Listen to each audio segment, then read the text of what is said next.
Our presentation is titled Hope and Perseverance Through the End of the Year. We are joined today by Melinda Hill. She serves as a family and consumer science educator in Wayne County for more than 30 years.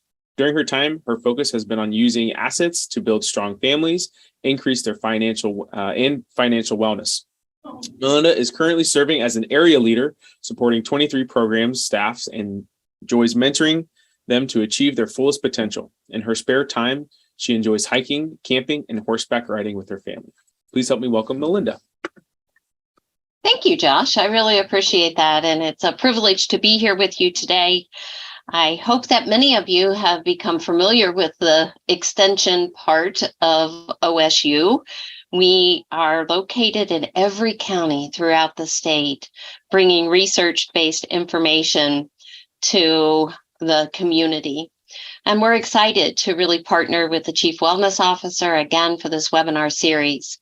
And if you remember, you've heard from a couple of my extension colleagues in sessions 3, Shannon Carter was presenting, and last week you heard from Patrice Powers-Barker. So it is a privilege for me to be here with you today to talk about hope and perseverance through the end of the year.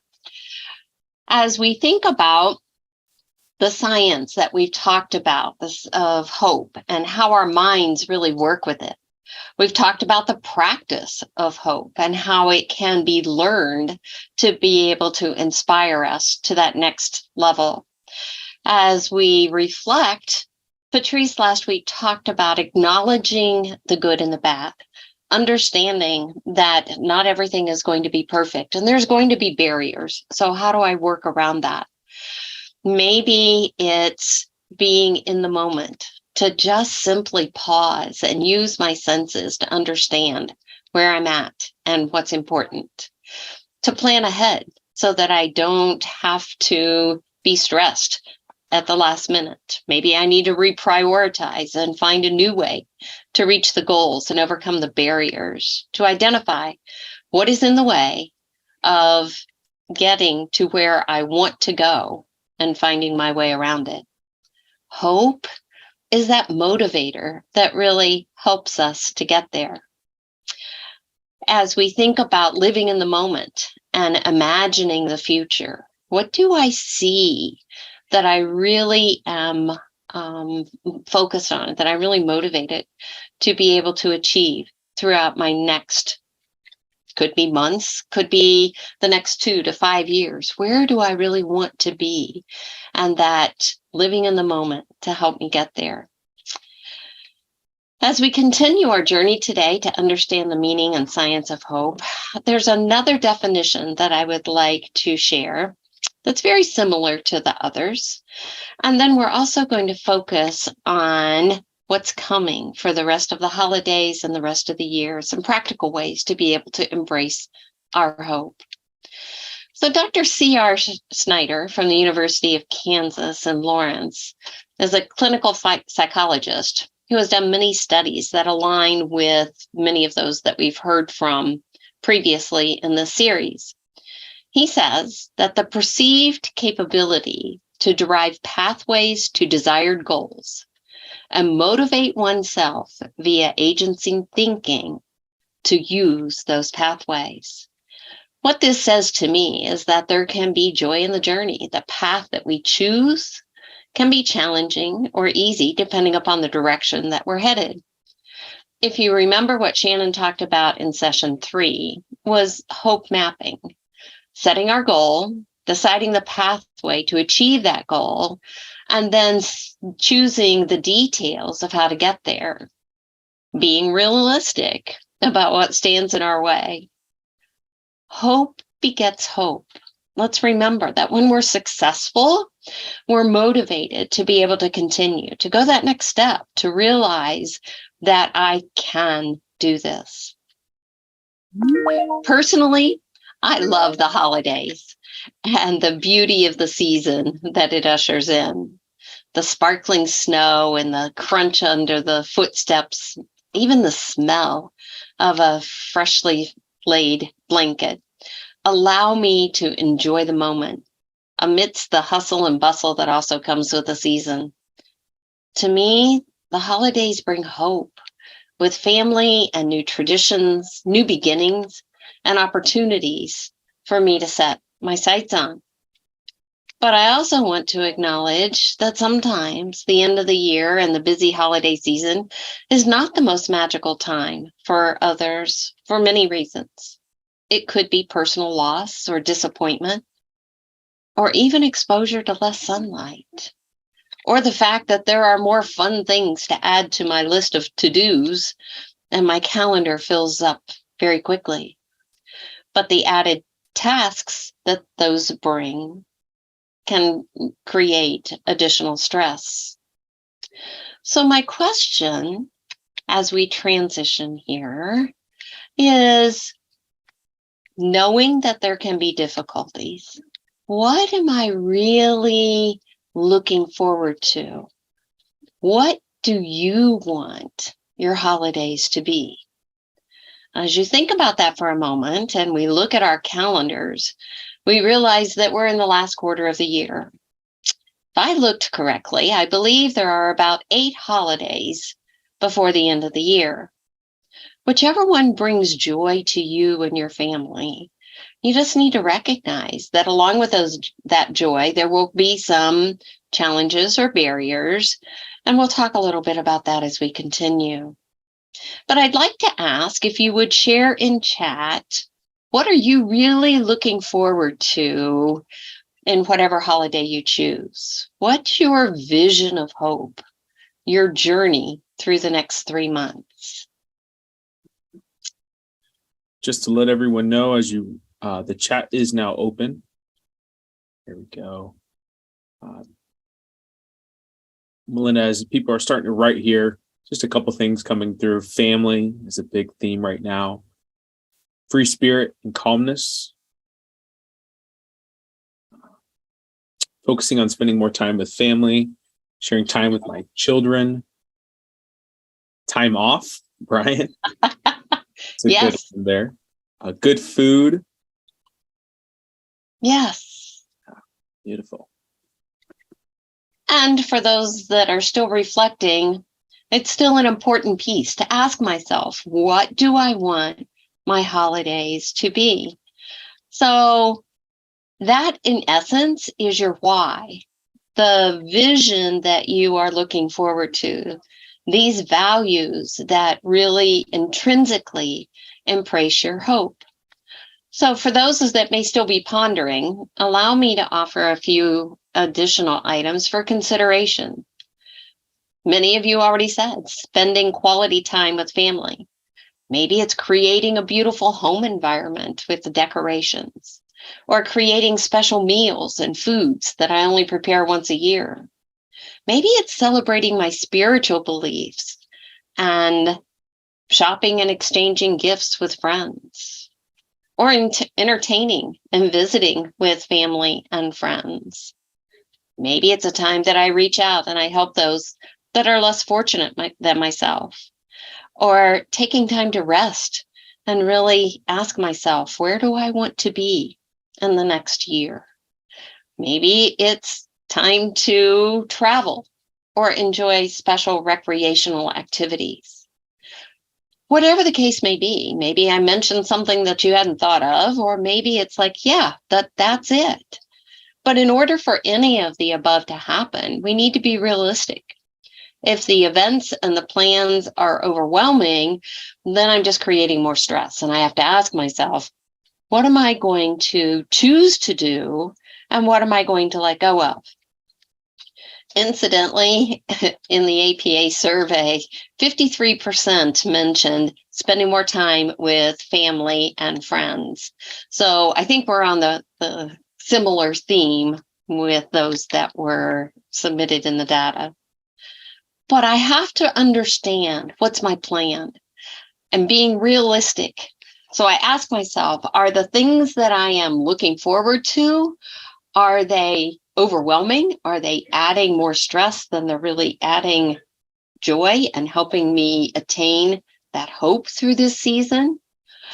I really would ask that you talk with your family members and think about what goals you're setting as a family unit, instead of me just deciding, oh, well, I'm going to get rid of that. I don't think we need to do that this year.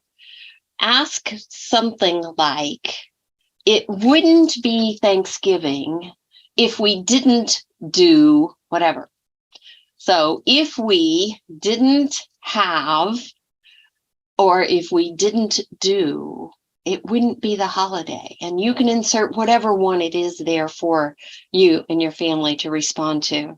This is a great conversation to have in the car or have around the family meal table, to really give me a feel of what traditions do we have in our family.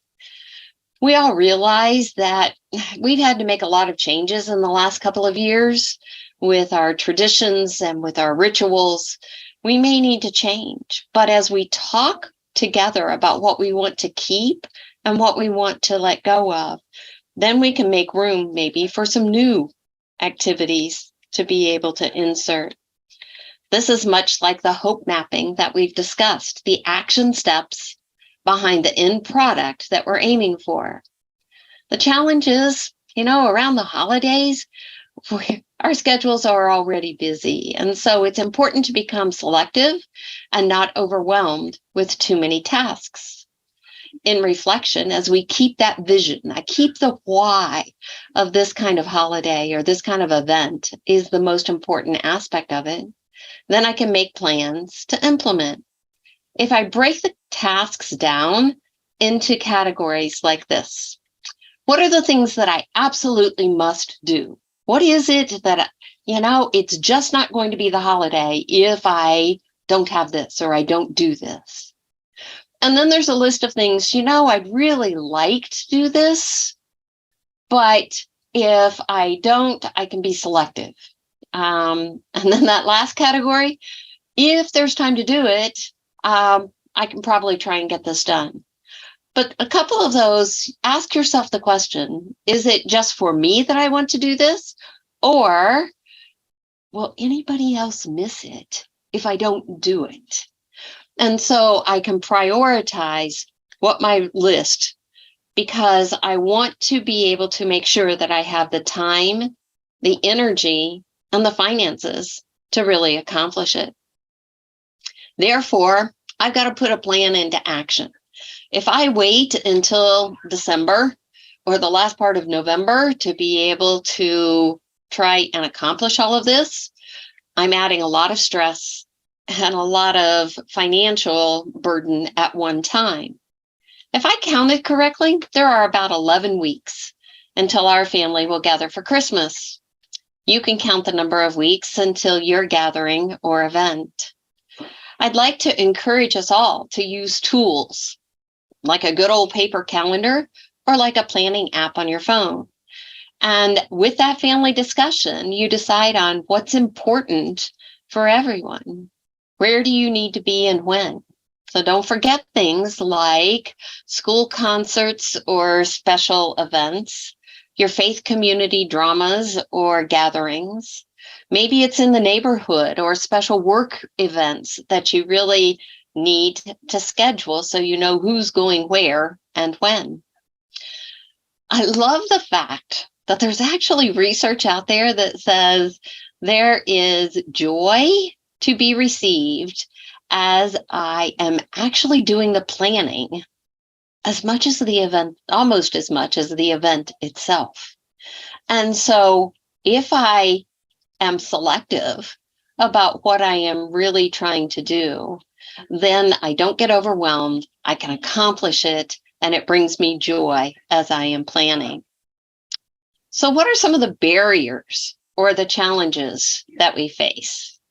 Again, Josh, I would ask them to put it in chat, and then you can help me summarize of what are the challenges that you think you face with the coming holidays that are ahead.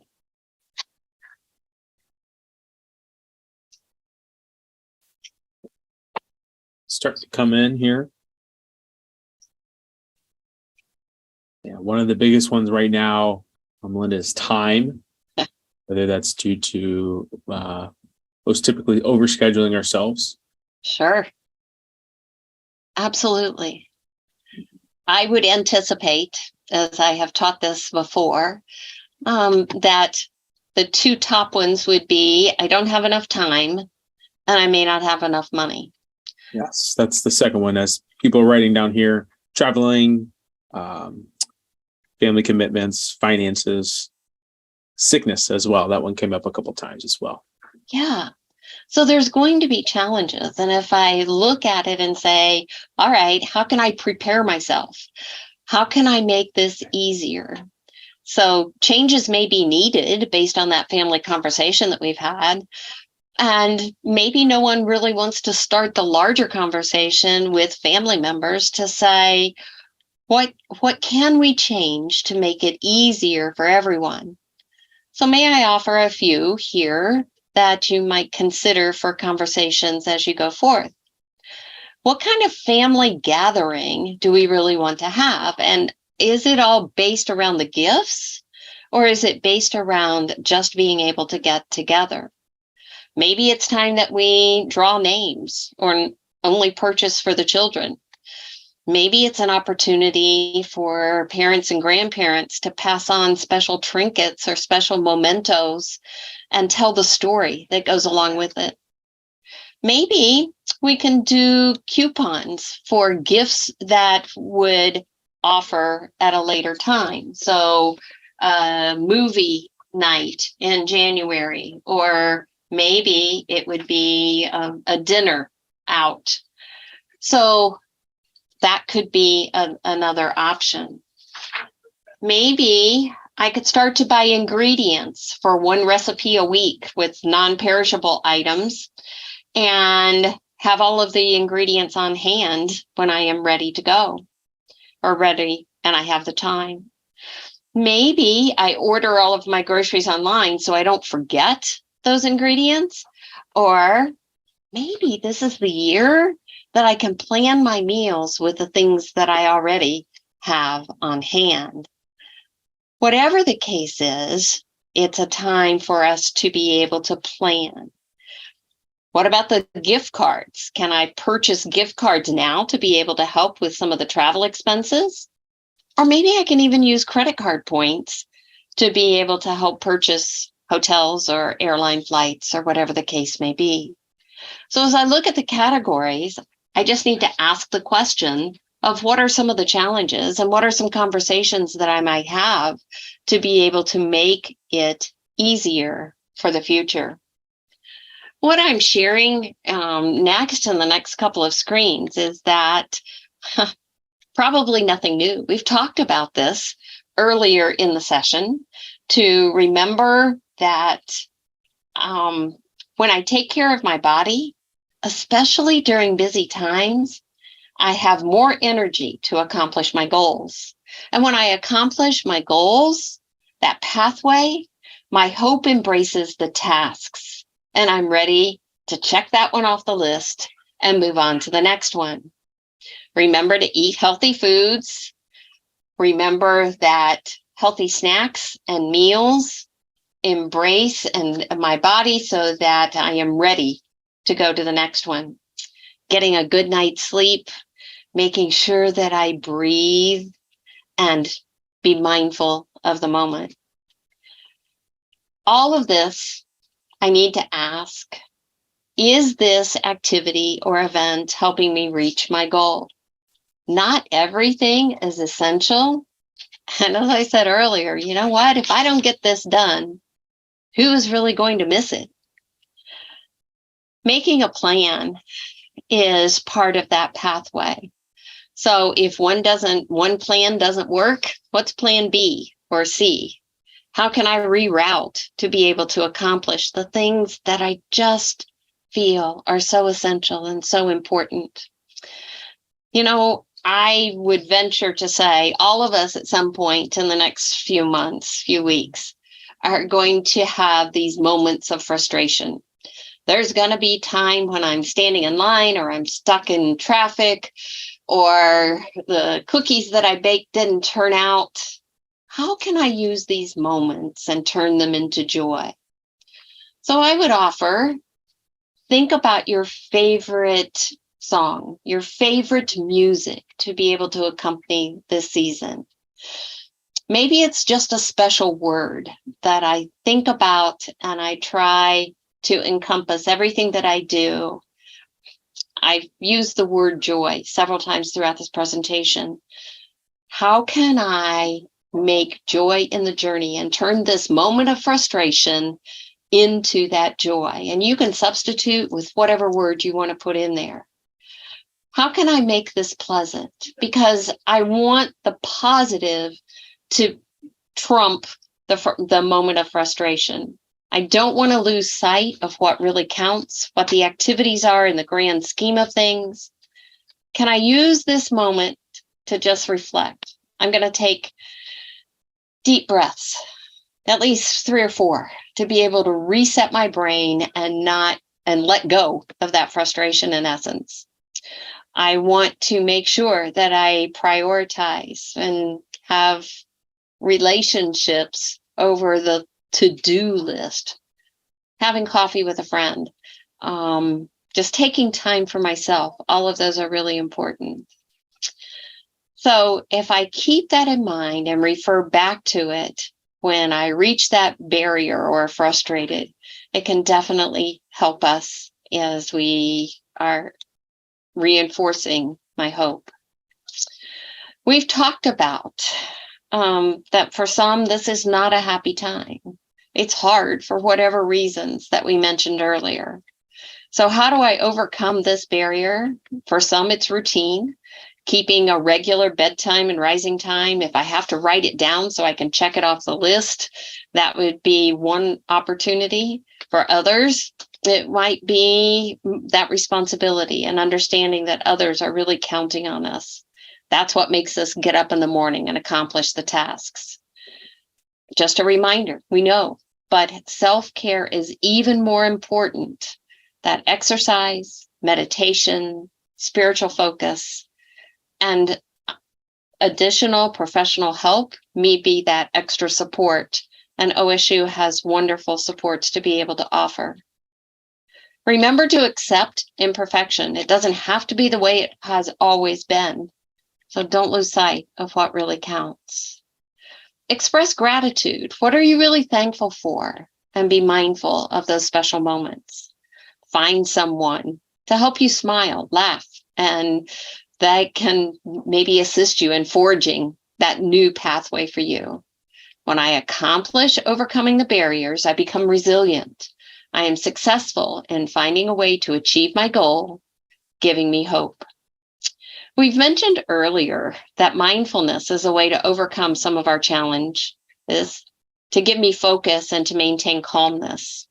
So I'd like right now for you to join me in a very short mindfulness practice. And you have the link there, but Josh, can you pull that up for me? I can. Give me 1 second. Perfect. And while he is doing that, I would ask that everyone just kind of get settled in your chair. And if you would like to, please close your eyes or choose a focal spot. I just want you to take a really deep breath in through your nose and slowly exhale out through your mouth. I'm going to do 2 more of those. In through your nose and out through your mouth. A deep breath can cue our brains that we're doing a mindfulness practice. If your mind wanders, that's okay. Just take another deep breath and return back to the focus. I want you to imagine your own snow globe sitting on a flat surface that brings some calmness and maybe joy and hope to this moment. As you look at your snow globe, is it a round one? What does the snow look like on the floor? Is there glitter, light flakes, or just plastic? What is the scene in your snow globe? You can imagine whatever scene you like. It can be your favorite colors, your favorite people or animals, even your favorite location. Whatever scene you would like to see in your snow globe, you can imagine. Taking a moment to enjoy that miniature scene within the snow globe. Does it make you smile? How does this scene inspire your hope? Next, we're going to pick up our snow globe and gently shake it. Stir it up so that we disrupt the snow. As the snow starts to move, watch the movement and patterns. Now kick it up a notch and make the snow swirl like a blizzard. If it's a small snow globe, you might be shaking it with one hand. If it's larger, you may have both hands. Can you still see inside the globe? Or does the snow block the view? Once you've had a chance to see the snow swirl, gently set it back on the surface and notice the snow as it sinks to the floor. As it collects at the bottom, just watch those final pieces continue to fall. As it becomes clear and the inside of the snow globe becomes more visible, enjoy the stillness. Take a moment to really enjoy the scene in your snow globe. Finally, take a deep breath in through your nose and exhale completely. If your eyes are closed, please open them and return to this space. This might be one that you continue to use through challenging times. So as we close, just remember, pause and reflect on the why. Prioritize your goals and remember to persevere with joy. Thank you for your time and attention. I don't know if I have any questions, but Josh, I will turn it back over to you. Beautiful. Well, thank you so much. Feel free. We have some time here to ask any questions. I can turn on the chat box, actually, if that's easier for some folks. I know, Melinda, several years ago, we switched to, instead of buying gifts for everybody, we just did the grandchildren. I thought that was such a smart move from us. The family. No. Questions, comments, concerns? Going once? Going twice? Melinda, thank you so much for the information today. There's a couple of links that I put in the chat box. I can also put those on our website as well for you to view at a later date. As we wrap up our series, just a couple things before we end here. As you saw, the presentation was recorded. This will be on our website, u.osu.edu/hope, dreams, and connect within the next 48 hours. As you exit the webinar today, you'll be sent to a program evaluation that has the knowledge check questions for today as well. We kindly ask for you to take the next 5 minutes to complete that, especially if you'd like to earn those YP4H points. Additionally, an email will be sent out to you within the next hour or so that has the link to the slides as well. With this being our last webinar, I just wanted to take some time to talk about next steps for those who are seeking or who are completing those knowledge check questions. So as a reminder, you need to complete 5 out of the 6 knowledge checks to earn that YP4H Virgin Pulse points. I know some of you have been emailing myself regarding where do you stand on which ones have been completed. You should have been receiving confirmation emails every time that you have completed that. But I will be sending out an email this Friday that gives you which ones I have on file based upon a certain date and time. So there will be some directions on next steps for those that still need to complete those. But the all knowledge checks will be available for you to complete up until Friday, October 21st. With that, feel free, if anyone has any questions, to reach out to Buckeye Wellness. There's many great resources that you can utilize here at the at Ohio State to improve your overall health and wellness. If you visit yp4h.osu.edu/events, you can access those. With that, everyone, have a great rest of your Tuesday. We'll talk to you soon. Bye, everybody.